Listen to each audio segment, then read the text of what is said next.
You got at least 20 votes in the latest round. Is this a job that you want?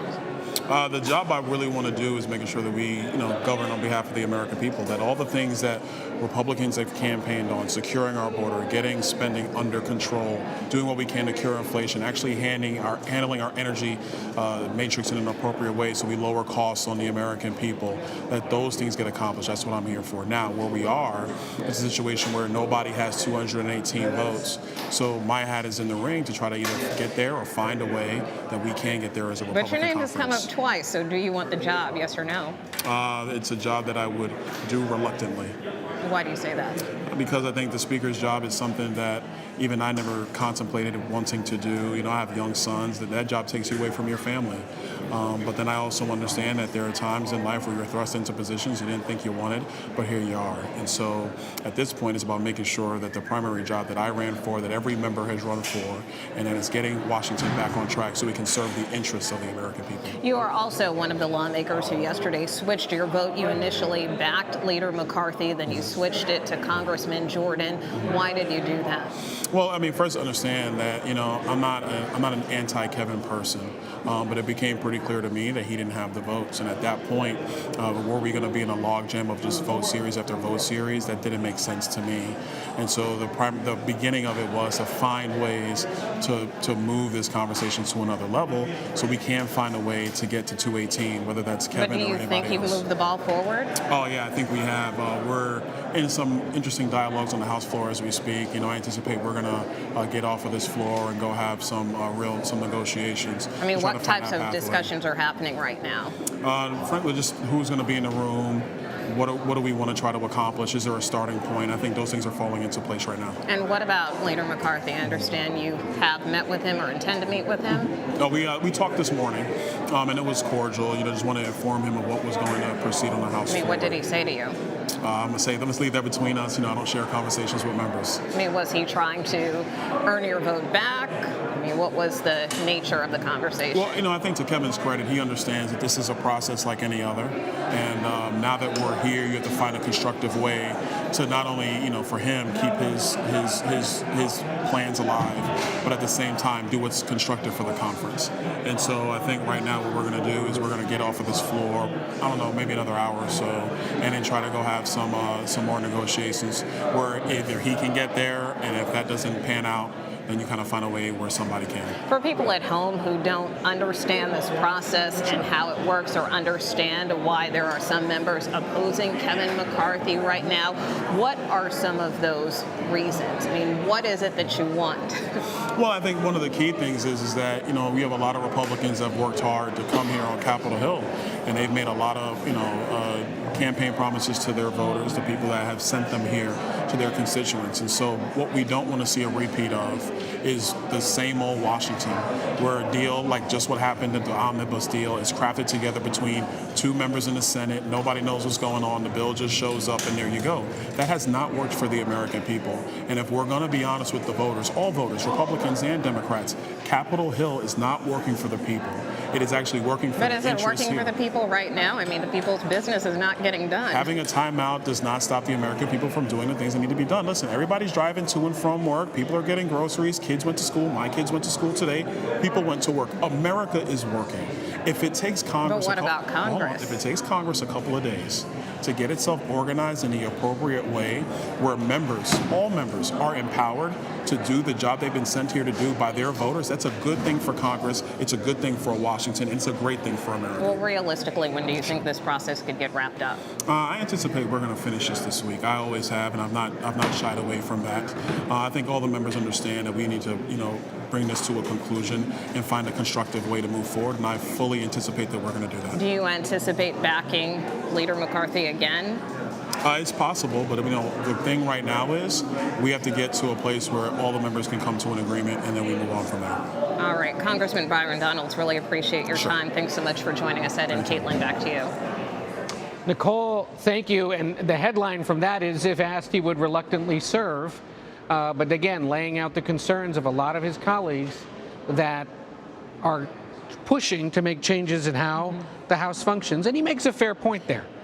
Kids went to school, the lights came on, money clears the banks, goes into the banks. Everything generally across society is working. It's just one half of the three branches is still trying to sort out who exactly is going to be in charge. You essentially called this a timeout. Yeah. So showing, no indication that they are concerned right now about how much time this is taking. Expecting, he said, to take the rest of the week. We'll see if it goes beyond that. But you heard him there laying out these concerns. He also said that he could support McCarthy at some point, but needs to have some of these demands met, especially demands in terms of empowering, in his words, members more so than the speakership. And that's kind of the crux of this. We've been talking a lot about how these members are asking for a lot of different things, and some just want to stick it to McCarthy. You heard him there say that he likes McCarthy. He could imagine supporting him and did support him in the earlier rounds.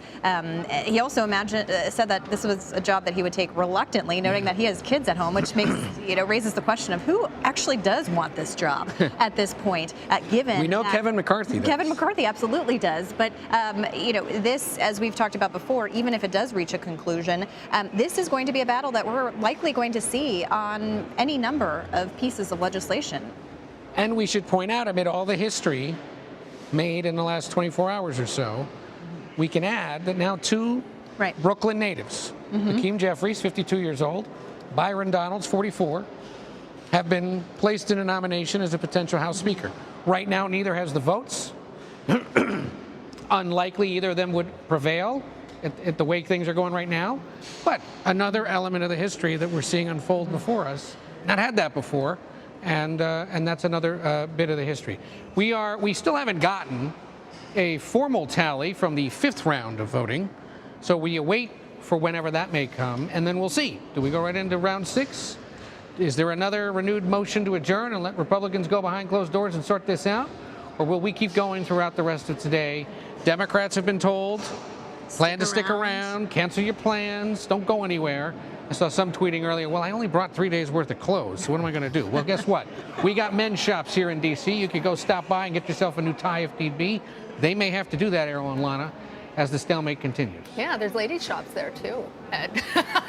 Not just men's shops. It was a guy who tweeted it, Lana. I'm just razzing you. We're having we're trying to keep our sanity any way that we can as we continue to follow all this news, and we do appreciate all the insight that you are bringing to us. Caitlin Huey-Burns and Ed O'Keefe. We're going to continue checking in with you throughout the day. That's right. To Ed's point, it's a great day to be a black man from Brooklyn speaking politically there on Capitol Hill, with two of those nominated for Speaker of the House being African Americans representing districts here in New York. We'll be back after this short break. Stay with us here on CBS News.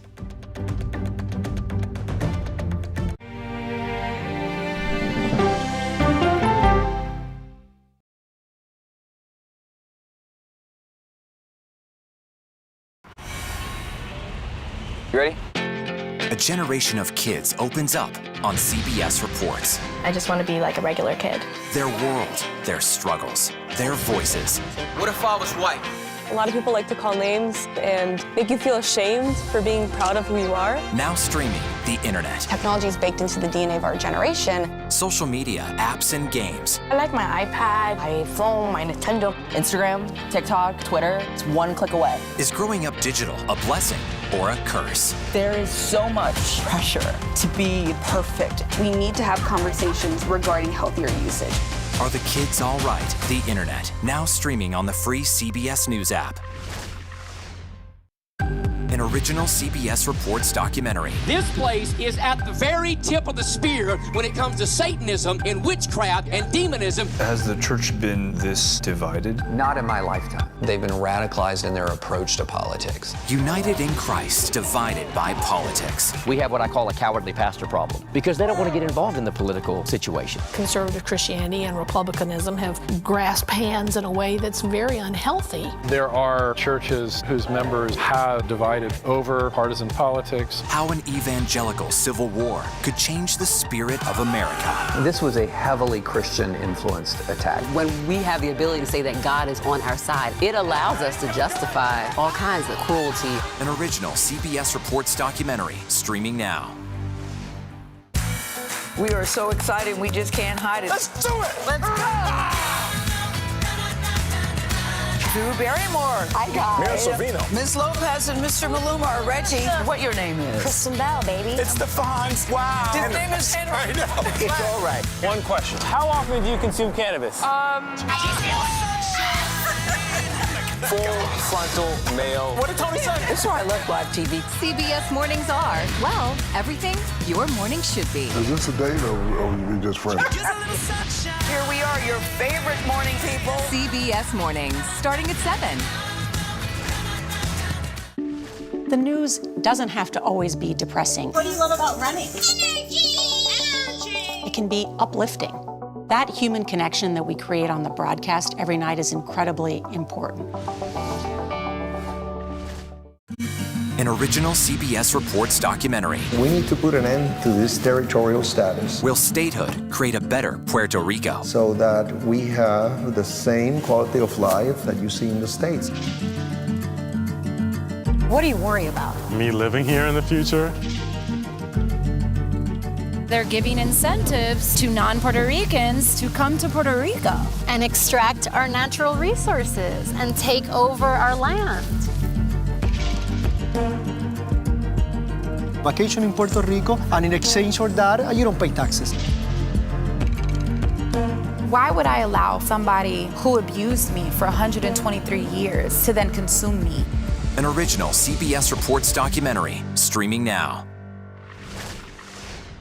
When weather turns extreme, CBS News and the Weather Channel bring you virtual weather technology so advanced, so real, you'll have time to get prepared. Feel the forecast on the CBS Evening News with Nora O'Donnell. When people say who's first to get in the morning, that would be me. Morning news matters because it sets the tone for your day, and it's a way of getting you started. Day to day, that first draft of history, it happens right here. We're going to uplift you. We're going to send you out your way. We take you places. We teach you new things. And we make you feel like, it's not all bad. People say to me, you always seem to be having a good time. And you know what? You're right. Your morning routine just got better. CBS Mornings. Can you feel it now?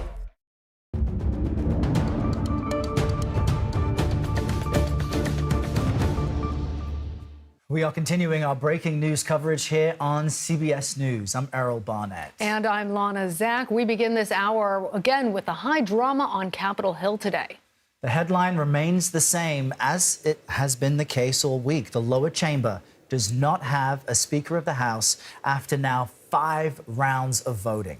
And that is really the heart of it, that these votes continue to happen, and yet there is no change except for potentially a little bit of movement away from the minority leader, Kevin McCarthy.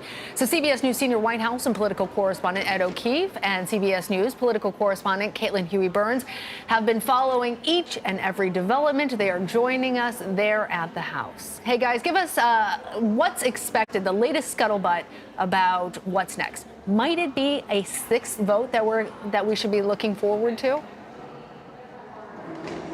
Well, it certainly appears that way. We have wrapped up the 5th round of voting, and with neither side showing any indication that they are ready and willing to back down. In fact, as we've seen the day progress, we've seen this group appear to be even more emboldened, essentially adding to their ranks in the form of one member voting present.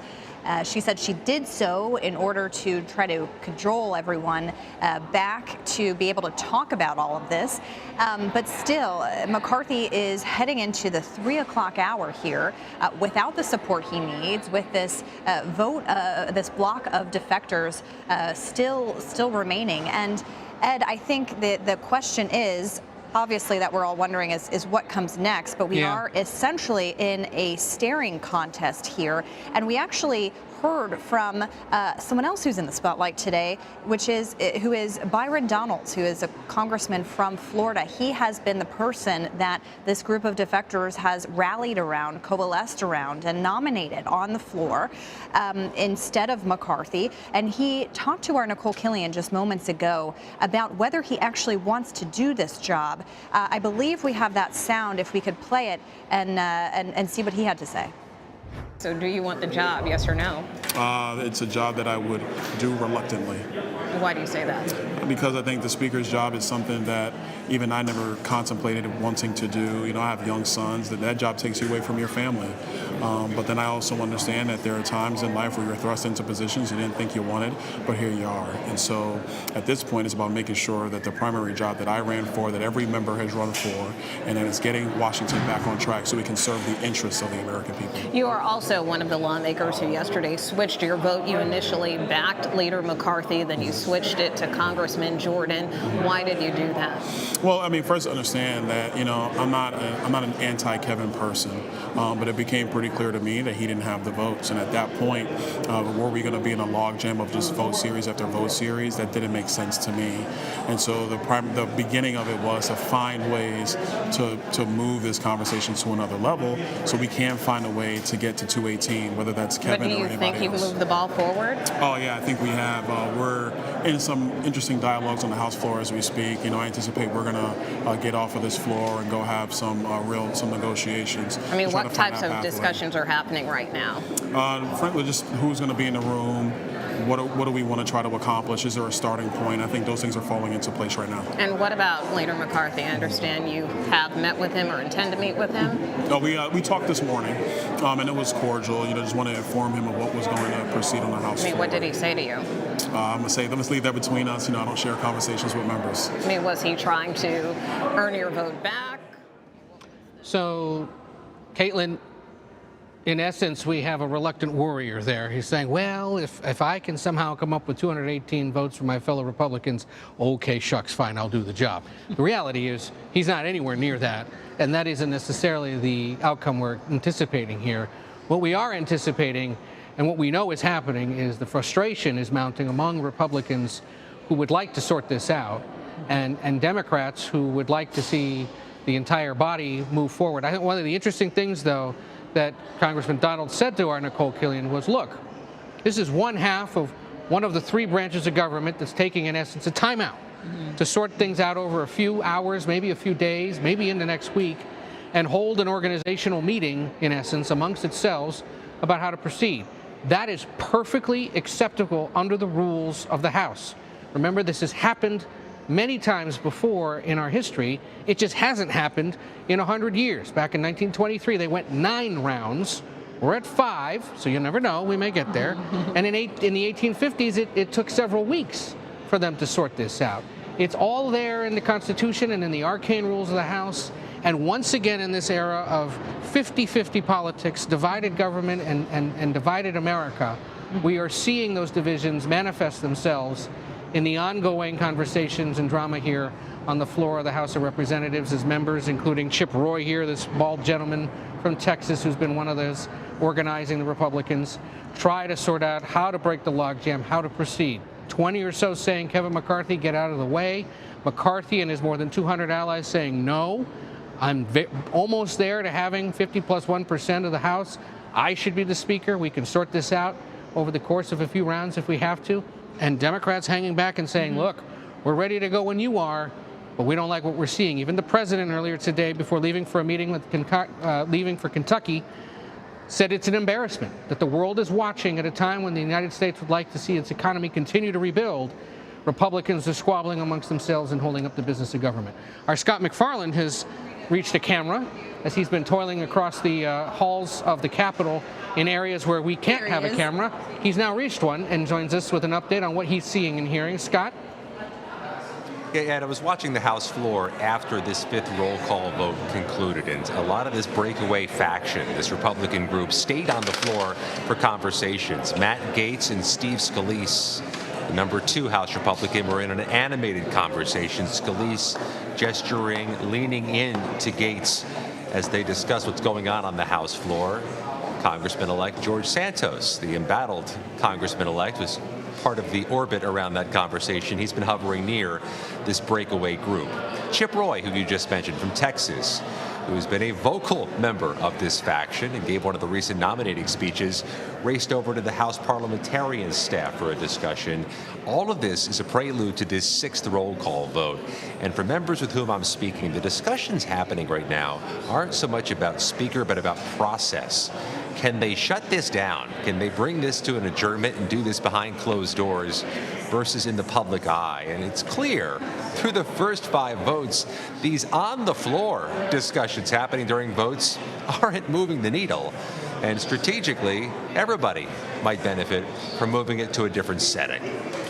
And Scott, how would that exactly happen? Can you kind of remind our audience what it takes to reach an adjournment?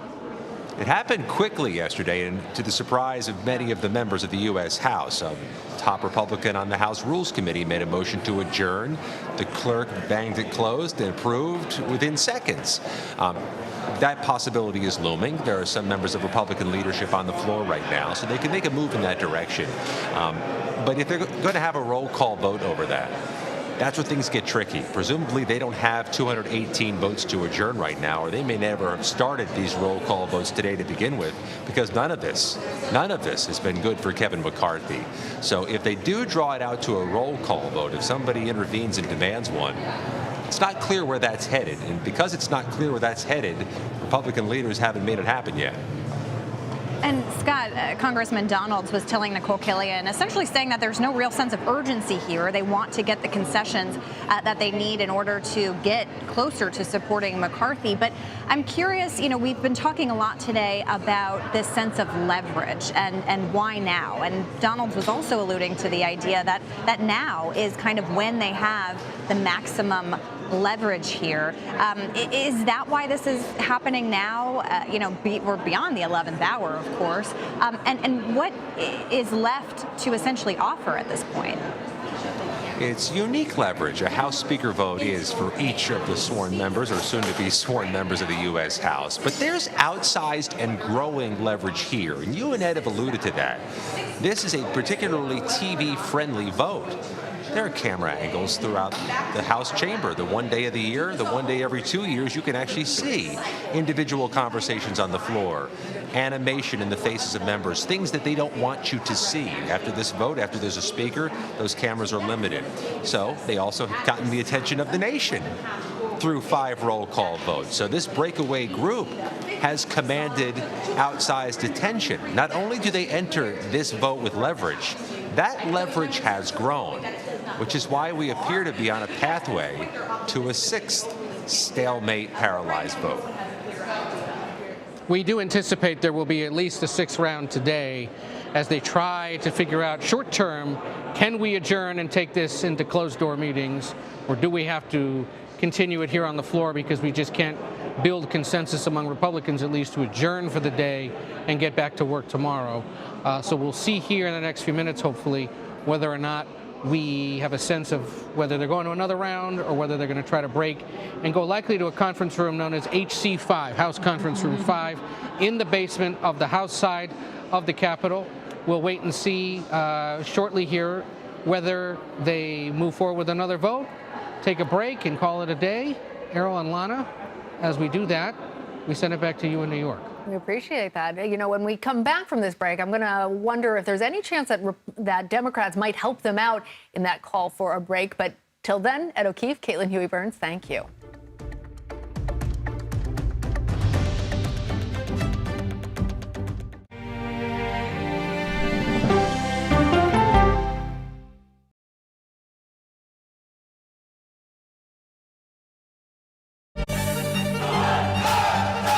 Original documentary from CBS reports tensions rising between a powerful country and a vital island. The supply of this technology came grinding to a halt. The world would grind to a halt. Absolutely. As Taiwan faces threats and aggression, Taiwan is on the front line, and we understand our responsibility as a democracy. We cannot fall. CBS News examines whether they can defend themselves. Putin, Ukraine, China, Taiwan, they are manifestations of the battle between autocracy and democracy. And that is a fight that we're all engaged in. Defending Taiwan, now streaming on the free CBS News app.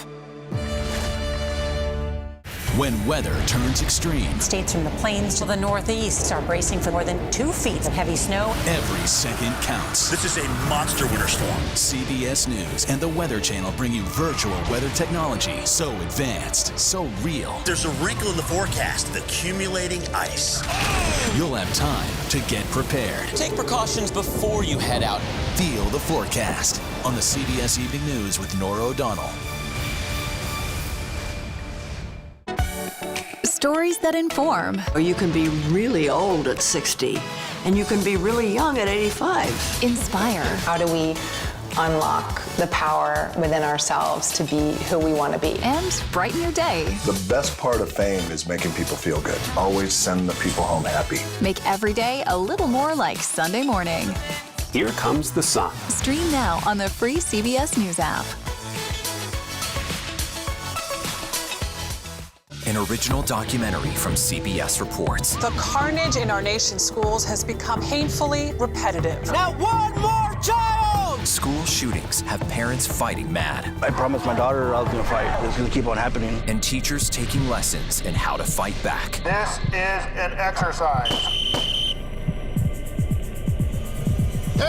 We approach it as it's you or them. It shouldn't have to be your teacher's job to protect your life. But will the battle over gun control People are afraid that they're going to lose their gun rights altogether. be the hardest lesson of all? The exercise, you're having to shoot at an adult.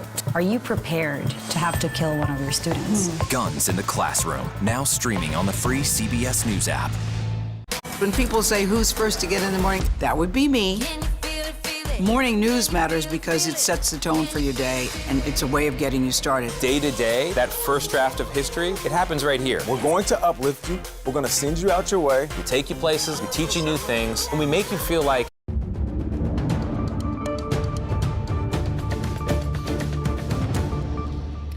As we have been continuing to watch what is happening on the House side of the U.S. Congress, we understand that Representative McCarthy appears to lose the 5th House Speaker vote. We do know in just a moment that the clerk, Cheryl Johnson, is expected to announce those results. Let's listen. That the total number of votes cast is 433, of which the Honorable Hakeem Jeffries of the state of New York has received 212.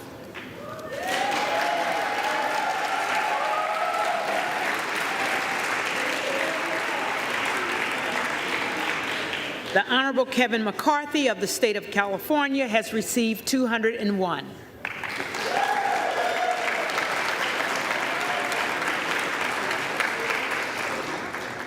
The Honorable Byron Donalds of the state of Florida has received 20.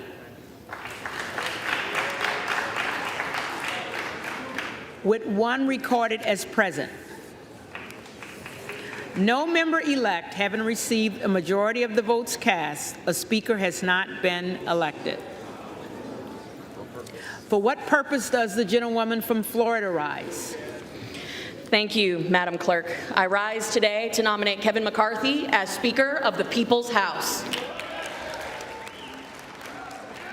So, looks like we're headed to round 6. This is Ed O'Keefe with Caitlin Huey-Burns on Capitol Hill. CBS News continuing coverage of the vote for a House Speaker. And as you see there on your screen, the vote total didn't change in the 5th round. So the stalemate continues. And we're going to see another round of nomination speeches from Republicans and Democrats. What a Groundhog Day, she just said. We couldn't agree more. And we'll see after this round whether or not it continues. We should point out, by the way, Caitlin, this woman who's been presiding over these affairs, her name is Cheryl Johnson. She is the clerk of the House. She was hired and appointed to the job by former Speaker Nancy Pelosi. She's a holdover for now. Whenever a new speaker gets chosen, could be today, could be in March, who knows? We're kidding, maybe. That speaker will get to hire a new clerk if they'd like. And 2 of her colleagues, who are called reading clerks, have been the ones taking the tally over the course of this. Susan Cole and Tylese Ali are the 2 women who have been doing the tallies there over the course of the last day plus. So we're going into round 6. That would mean that we've had 3 rounds of voting today. We had 3 rounds of voting yesterday. Maybe that suggests that after 3, they'll try to take a break, do what's called a motion to adjourn, see if there's enough support on both sides of the aisle to do that. And perhaps as Republicans then head behind closed doors somewhere to try to hash this out and see if tomorrow brings new hope. Of course, doesn't seem like the third time is going to be a charm here. We are expecting the same margins for McCarthy, for Donalds, and for Jeffries here as we head into hour 3. Yeah, so guys, tell us about the motion, the logistics of the motion to adjourn, and what would be involved in trying to make that happen. Someone essentially in the pro-McCarthy wing of the Republican conference would probably make that motion and say, could we do it? Normally, to do it quickly and cleanly, it would have to be a unanimous motion, unanimous agreement to do it, which is what happened yesterday. We'll see if today Democrats are willing to do that or not. And if not, someone then can say, well, it sounds like we perhaps need to have a recorded vote. And then they may have to vote on that. And if you don't get at least 218 members of the House voting to adjourn, then you have to keep going. So the feedback loop may continue with no end in sight. This will mostly require the 222 Republicans in the room to agree to do this. And if they are all in agreement, then if there were to be a vote, they would be able to adjourn and get together again at some point in the later future. Right, but they haven't had that agreement yet, so that still remains an open question. I was just thinking about kind of comparing this to yesterday, and I believe that they were adjourning later in the 4 o'clock hour, so we may still have. No, it was at in the 5 o'clock hour. Yeah. During red and blue yesterday that we suddenly saw this unexpected culmination. So we'll see. I mean, they're voting at a faster clip because they've been doing this a while now. And most of these members are getting to know the congressional alphabet and probably have a good sense of when their name is going to get called. Let me ask you both, just to kind of read the room, because we're getting access to all of these, what would typically be C-SPAN cutaways. But because there's no speaker elected, there's no real limits on what it can show and cannot show. Representative McCarthy seeming much more subdued by now. He has already physically moved into the Speaker's office. He may need to move his stuff out. But this all seems to kind of expose a bit of a leadership vacuum among House Republicans and among Republicans in general. Can either of you think of, President Trump has been mentioned. Lauren Boebert said that she received a call from him telling her to knock it off. She says Kevin McCarthy needs to step down and knock it off. Can either of you think of which Republican outside of this room has influence to push this in either direction? Errol, none so far. And that's kind of why we are in this position. And it is notable that not even former President Donald Trump can sway this group. And you heard from Lauren Boebert essentially saying, hey, Donald Trump, tell Kevin McCarthy to knock it off and back down. As we've seen over the course of the day, this is a group that's become more empowered and emboldened without any kind of end in sight. We should also note that there have been a variety of different members speaking on behalf of McCarthy. You have Kat McCammon here from Florida going to nominate McCarthy. Kat Kammack, from Florida, nominating McCarthy. She's from the 3rd Congressional District there. And, if we listen to what Byron Donalds told our Nicole Killian just in the last hour, he, of course, has been the alternate put forward by this group. He essentially said, there's no real sense of urgency here. This is just the beginning. He noted that his kids went to school, that the rest of government is functioning, and they want to get what they are asking for. The issue is that they're all asking for a lot, and that is difficult to kind of negotiate with each individual member. So we will see how this round goes. So as you're talking about, Caitlin, the various speakers that we have seen McCarthy's team put forward, and there has been a wide variety of Republicans who have spoken on his behalf. Can you tell us more about the 21 holdouts, the opposition within the Republican Party? Anything more to know about that group? Well, they're a disparate bunch, right? Right, exactly. It's not a monolithic group, and you have people like Matt Well, and I'm wondering, Gaetz, who is probably go ahead. That's exactly what I'm getting at. I want to know more about the individuals, because it's only 21 at this point. Doing the people's business. Right, and you know, McCarthy's allies have been saying that, look, McCarthy is getting more votes than anyone, but of course he's not getting the majority that he needs. Many of the people, you know, we have someone members here today are, quite frankly, here because of his leadership. You have someone like Victoria Spartz of Indiana who voted present. She's the only Ukrainian-American member of Congress, had actually met a few times with the president last year over the course of the debate over increasing aid for Ukraine. She just held out and said, look, we just can't allow this to continue in public. We need to get behind closed doors. So she's withholding support. Byron Donalds from Southwest Florida, who's emerged as the consensus pick for about 20 of the Never Kevins. He's from Southwest Florida, again, a former member of the Florida State House, somebody who told our Nicole Killian last hour he would reluctantly serve if he somehow got the votes. It's guys like Matt Gaetz, also from Florida, that member who is under federal investigation for a variety of reasons, closely aligned at times with former President Trump, and just simply says we don't have a good ability to do our job right now. We need to be able to do this differently, and has never liked personally Kevin McCarthy. And that's an aspect of this as well. You have some that just don't like him, and it's kind of a personal vendetta against McCarthy. You have others, you know, Chip Roy, who is a former staffer to Ted Cruz, from Texas, arguing on some principles, asking for things like amendments and other kind of procedural items. Let's listen a little bit to the defense of McCarthy that we are hearing from the Congresswoman. Us divided. Elect. They want us to fight each other. That much has been made clear by the popcorn and blankets and alcohol that is coming over there.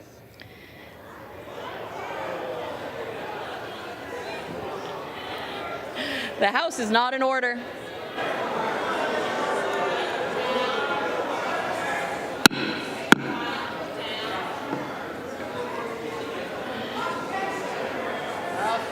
The House is not in order.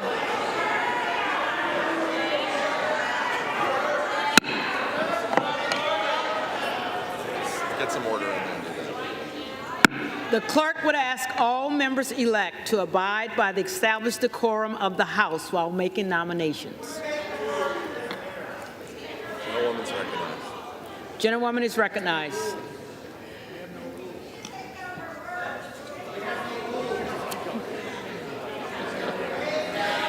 As evidenced by my colleagues' actions,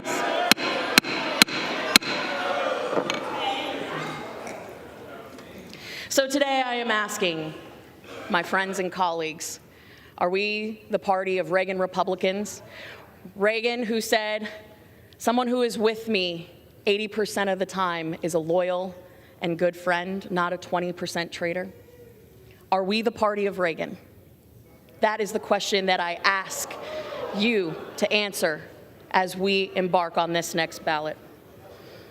It's upon us to remain a nation of equal opportunity, not equal outcome. That is what is on the line here today, and that is why I am nominating Kevin McCarthy, and I humbly ask for your support. Madam Clerk, I yield back.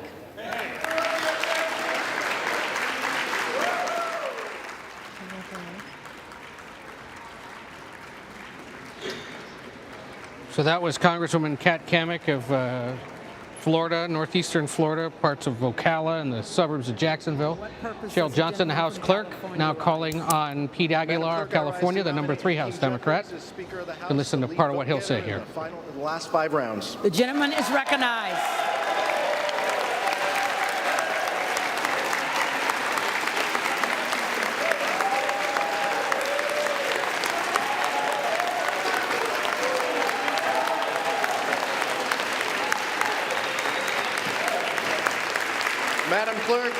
Madam Clerk, Democrats are united behind a speaker who will build safer communities. He's a leader in gun violence prevention. He has worked to make our criminal justice system more fair, more equitable, and more effective, and he's done it working with both sides of the aisle. A leader who has a track record in actually getting things done. And he understands that public safety, public health, and economic opportunity must go hand in hand. That's why, at the direction of the Democratic caucus, I advanced the name of Hakeem Jeffries from Brooklyn, New York, as our next Speaker for the 118th Congress.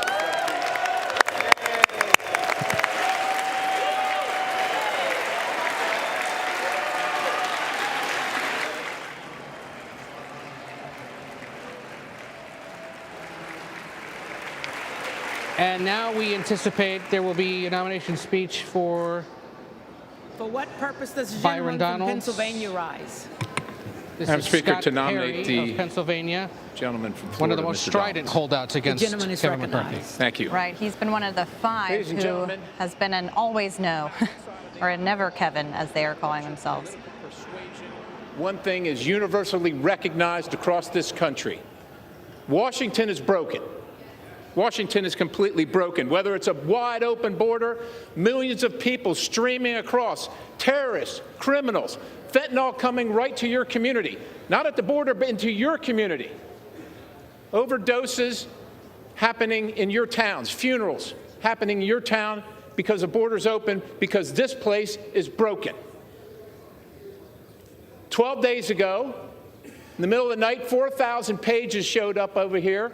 1.7 trillion dollars in spending, 7,200 earmarks, 24 hours time to read it, like a Christmas tree right before Christmas, that nobody outside of this town wanted.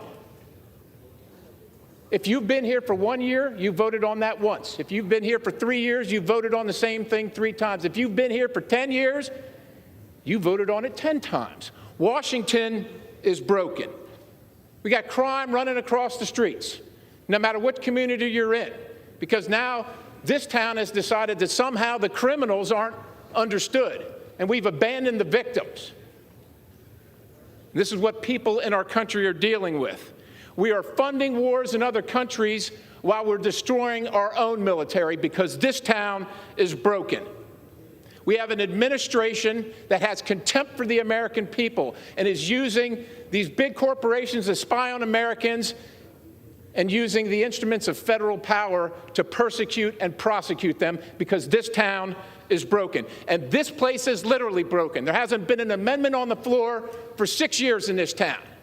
So if you're not on the committee of jurisdiction, but it affects your citizens, well, too bad for you. You just vote yes or you just vote no. That's not how this place was designed to be. We vote on bills that have all kinds of things that have nothing to do with the bill itself. Everybody came here because they said to their constituents, this town is broken, and I want to fix it. Well, how are you going to fix it if you come to this town and just step right in line and keep doing the same things that everybody has done before you? It's not going to fix it, and the American people know it. And I would say this. I think the person that has done the most to make this fabulous, this wonderful Republican majority is Speaker Pelosi and her policies. That's what has achieved this majority over here because the American people are sick and tired of it, and they've had enough of it. Now, this is not about personalities. It's not about personalities. It's about the policies that come out of here. This is not about personalities on this side of the aisle or that side of the aisle. We believe, and we want to believe,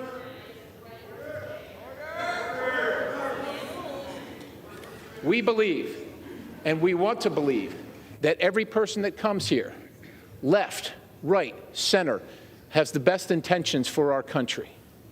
The best intentions for our country.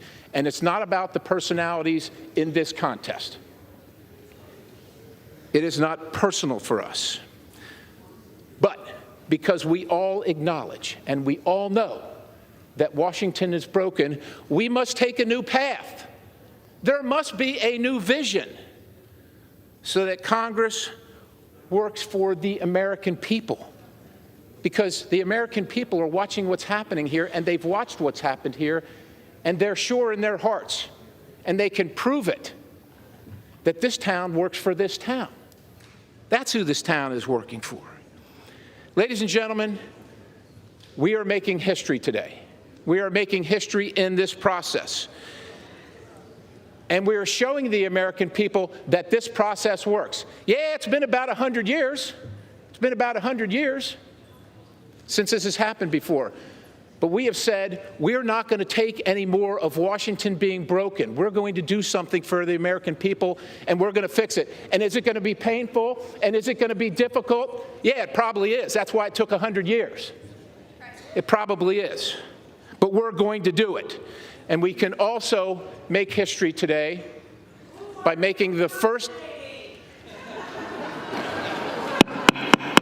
Will the House be in order? By electing the first Black Republican Speaker of the House. Yes, thank you. Now, as my colleagues probably know, the first Black members of Congress to serve in this body were Republicans. As a matter of fact, you probably also know that Frederick Douglass, who went and worked with Abraham Lincoln to emancipate the people of color in this country, said he would never be anything but a Republican, I am here to nominate Byron Donalds because he has accomplished many things. He is a man of faith. He is a family man. He is a businessman, and he is a man of community service. He's come from the school of hard knocks, because not all outcomes in life are equal, but America is the place where we can each do great things regardless of our humble beginnings, each one of us. Now, Byron is a product of single family where it's not easy. But he has succeeded in America, and that's a testament to what we have created here and what we're trying to save. He's got a record of accomplishing things. He has a record of being on the right side. He is respected. He is trusted. He is capable, and he achieves results. Now, Byron has a big mind, and he's big in stature as well. He's very nice, but I will tell you this, in a negotiation with Chuck Schumer, I should want to be on the other side of Byron Donalds. He knows who he is. He knows what his foundation is. And he knows that Washington is broken. And what Chuck Schumer sends over here isn't going to work out for the American people.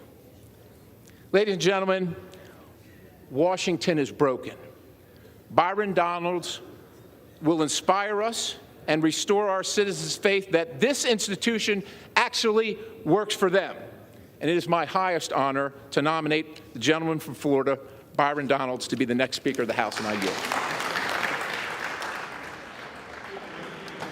So you've been listening to Congressman Scott Perry of Pennsylvania nominating once again Byron Donalds of Florida as an alternative to Kevin McCarthy, and they are now going to call the roll on the 6th ballot heading into today. And this is reading clerk Tylise Ali. Again, we mention this because people have asked us now, who are these people? Who are these women? This is kind of the civics lesson that we've all been getting today, which is in the absence of a speaker, clerk. We have employees of the House Clerk's office who are holdovers from the Pelosi speakership. And again, might stay on, might get replaced once there's a new speaker. We should also point out, you heard a little more back and forth among members on the floor during the speeches by Kat Kamek of Florida, Scott Perry of Pennsylvania. At some point, she made some reference to Democrats sitting there drinking and having popcorn watching all this, and they called on the House clerk, a woman named Cheryl Johnson, to have those words struck from the record. That's the kind of thing that normally would happen if the House actually was formally operating, because there's some rules of decorum. But right now, there are no rules. And it's a free-for-all. Gives us an indication of kind of how things seem to be devolving here. I mean, yesterday there was still a lot of pomp and circumstance in the air. People seemed full of energy. You look around the room as you see it on your camera here. People feel fatigued. They look fatigued as we're wrapping up this day. I should also note that what we heard from Scott Perry, I heard, was someone who is not at all showing any signs of backing down. So as we head into the 6th vote, it seems like the coalition against McCarthy remains intact. Well, and you know what we're also hearing. So I'm going to ask you guys about that, because what we were also hearing, I think, repeatedly from these Never Kevin speeches isn't just anti-Kevin McCarthy, but they're also anti-Mitch McConnell. So many of them are upset about the infrastructure and spending bills that we've been talking about in today's headlines too, and the feeling that that they haven't been able to have more of a voice on that. So I'm told that we need to take a commercial break, but when we come back and check back in with you, I'd like to hear your thoughts on those issues as well. CBS News senior White House and political correspondent Ed O'Keefe and CBS News political correspondent Caitlin Huey-Burns, thank you both. You will have all the developments coming from the House, from them, as well as from my colleague Errol Burnett and I on the other side of this break. Bergman.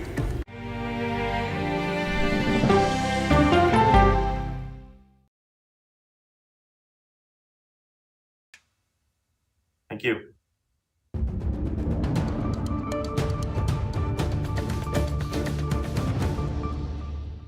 And of course, we continue to check in on Capitol Hill today Mullen. and the latest on the vote count there. That's right. It is underway. The Murphy. lower chamber still does not have anyone who has reached the 218 votes Nadler. needed to become the next Speaker of the House. And what we're witnessing now is yet another roll call. This is the sixth round of voting. And based on the numbers as they're Neal. falling right now, it appears almost identical to the two previous rounds we've witnessed today. Jeffries. As they've been with us all day, I want to see if we can check back in with CBS News senior White House and political correspondent Ed O'Keefe and CBS News political correspondent Caitlin Huey-Burns, who have been watching not just the developments there, not just giving us a history lesson in our nation's democracy, but also figuring out the machinations of what might happen next. And guys, any updates for us on that last point? Not at this point, Lana and Errol. Good to see you again here as we cross the 4 p.m. Eastern threshold. This is the third round of voting held today by the House, the sixth overall, 3 short of the 9 that were held 100 years ago this month, when it was the last time the House faced this kind of an impasse. There had been attempts and expectations earlier in the day that Republicans would have held this off and met behind closed doors to sort this out. But the votes to adjourn and go behind closed doors to do that weren't there.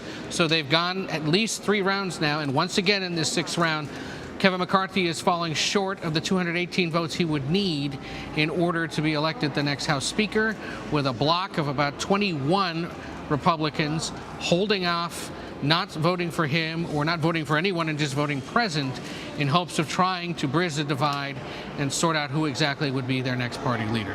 So if it feels like we've been here before, we have. Every hour, it seems like we are coming to you with the same kind of update on this vote. A congresswoman nominating McCarthy in the last round acknowledged that this feels like Groundhog Day, and she's right. And that's also something that we've been monitoring, is how other Republicans, rank-and-file Republicans, are feeling about this, Lana and Errol. And we're starting to see kind of some of these fights break out in public, with a lot of these rank-and-file Republicans, really criticizing this group of 20 or so lawmakers, and some who are members-elect who haven't even taken office yet, because of course they can't be sworn in.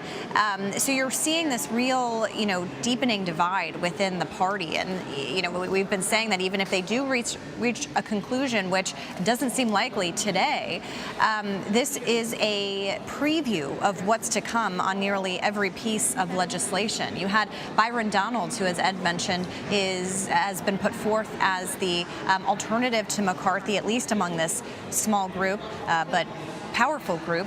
He was saying that, look, there's not real sense of urgency, but they do feel like they have leverage at this point. So lawmakers up here expecting this to drag out beyond today.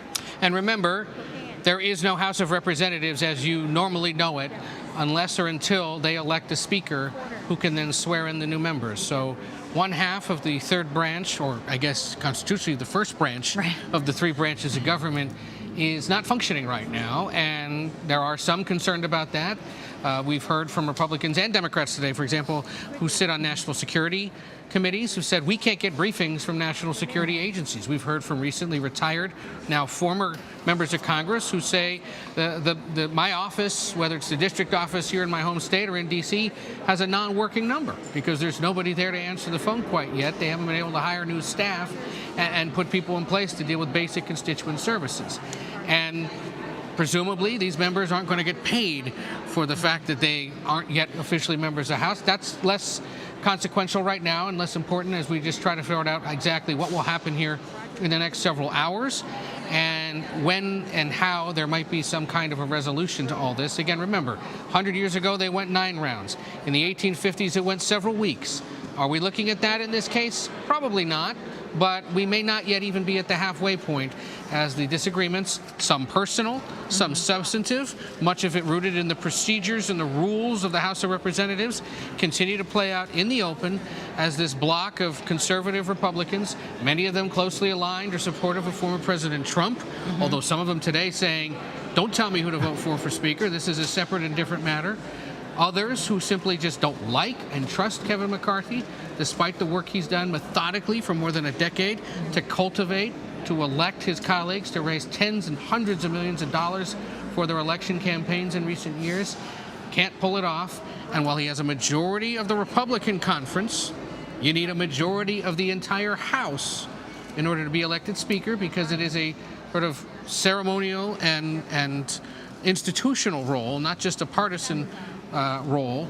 And so, you know, we'll see. And among those voting is this guy in the glasses there, George Santos, that controversial, scandal-plagued incoming lawmaker from Long Island, a Republican who has been wandering around in the back benches of the House throughout the day, and sometimes conferring with members of the so-called Freedom Caucus, a more conservative bloc, those that are withholding support for McCarthy. But he had said, there you go, he just voted. Voted for McCarthy. And he voted for McCarthy, as he has been doing throughout the last day and, well, now 2 days of voting. And to summarize, Ed, some of just CBS News reporting up until now, it was Fred Upton you were both speaking with earlier, the former Republican congressman, who said he doesn't think we're even halfway through this yet. It could stretch on to later in the week. We just saw George Santos voting for Kevin McCarthy while standing behind Byron Donalds, who has also said to CBS News' Nicole Killian that, look, he'll serve the job, but he'll do so reluctantly. He thinks this will stretch through the week. So as we step back, likely seeing that Kevin McCarthy is going to need to recalculate his approach, what needs to happen behind the scenes when they all clear the floor after this vote, which is following in the exact footsteps of the previous 2 today? And we don't know that they'll be able to, Errol. Let's not set expectations here, because you remember you gotta have enough agreement among all members of both parties to do so. So we'll see. This could stretch on. But what he's got to do is figure out with those renegade members whether he can somehow convince enough of them to at least vote present. Right. And again, that is one of the technicalities in the rules of the House, that you ultimately win based on winning the most votes cast by members of the House who voted for a person. But if a handful vote present, you could drive down the tally, and he'd still be a pretty weak leader at that point, because there'd be pretty evident signs of disagreement. Actually, Hakeem Jeffries is the one who has the most votes. So if 10 people vote present, the person who actually gets the most votes, unless people actually move over to McCarthy's side, which we haven't seen happen, would be the Democratic minority leader. Well, you'd get a bunch to vote present, and then you'd somehow drive down the anti-McCarthy wing, get them to vote for McCarthy, and eke it out maybe by 1 or 2 votes. And yeah, again, that's difficult given where the math has been for the last 24 hours. Right, exactly. And it's a good point, Lana, which is that, you know, there is a risk here of giving more leverage to Democrats. Democrats have been unified throughout this whole process. They've been advised by their leadership to stick around as long as it takes. They have all been there in unison. And you've seen, as they nominate Jeffries, kind of, you know, celebrating the idea that they are united and looking over at the other side in this conflict within itself. But this is we're reaching the 4th hour of voting here, and we are expecting this vote to go exactly how the others have gone. And so the question remains, how do you get to 218, or at least a majority of those there? That seems far off. Indeed. Well, there are lots of issues, as you guys have explained: border policy, the way government is conducted, personal politics, and another one of those themes is about spending in Washington. All of those disparate elements holding together this group of 21. Ed O'Keefe, Caitlin Huey-Burns, thank you. We'll check back in with you when there are new developments. Severe weather is threatening both sides of the country right now. Well, the West is bracing for more rain and snow. Strong thunderstorms in the South are creating tornadoes. This is some of the damage being left behind in Louisiana. Meteorologist Jen Carfagno from our partners at the Weather Channel has the latest forecast. Jen, tell us where are these storms headed? Good day to you, Errol and Lana. We've got a big system approaching the West Coast. It's being called a bomb cyclone,